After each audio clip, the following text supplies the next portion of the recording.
LJP यानी कि चिराग पासवान की जो पार्टी है उसने इस सीट को अपने खाते में कर लिया। इस बार चिराग पासवान भी काफी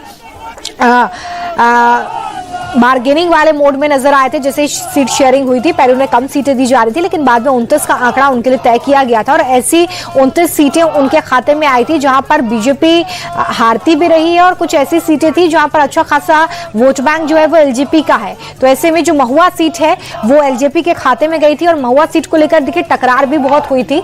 महुआ सीट को लेकर उपेंद्र कुशवाहा भी ताल ठोक रहे थे, बड़े नाराज बताए जा रहे थे। उसके बाद दिल्ली का दौरा करना पड़ा, वहां पर भी एक नेगोशिएशन हुआ, जिसके बाद महुआ सीट को लेकर जो टकरार है वो थोड़ी कम हुई, क्योंकि उपेंद्र कुशवाहा अपने बेटे को इस सीट से चुनाव लड़ाना चाहते थे, लेकिन एलजेपी के खाते में ये सीट जा रही थी जिससे वो काफी नाराज थे। लेकिन बाद में उन्हें मना लिया गया था और एलजेपी के संजय सिंह यहां से जो है चुनाव लड़ रहे थे, उन्होंने जीत दर्ज कर ली है, यानी कि एलजेपी के खाते में ये सीट चली गई है। लेकिन तेज प्रताप को यहाँ पर हार का मुंह देखना पड़ा है।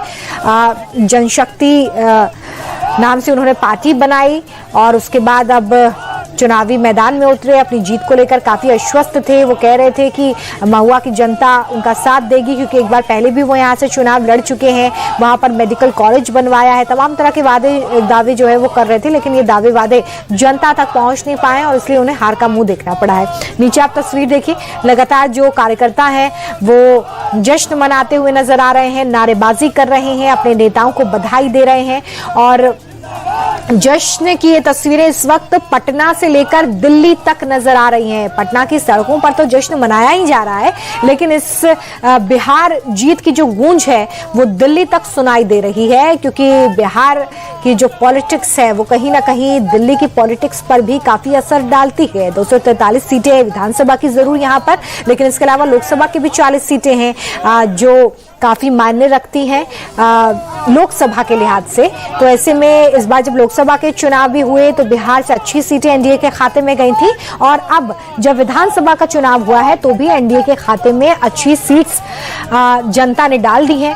यह आंकड़ा लगातार देखिए बदल भी रहा है। 29 सीटों पर इस वक्त महागठबंधन लीड कर रहा है, 260 सीटों पर एनडीए, और कई नेता थे एनडीए के जिन्होंने ये भी कहा था कि इस बार 200 पार होगा और ये विश्वास जो वो जनता पर जता रहे थे वही विश्वास जनता ने भी एनडीए पर जताया है। और आंकड़ों की शक्ल में इस वक्त आप देख रहे हैं कि एनडीए बहुमत के आंकड़े से, उस मैजिकल आंकड़े से कितनी ज्यादा आगे बढ़ गई है।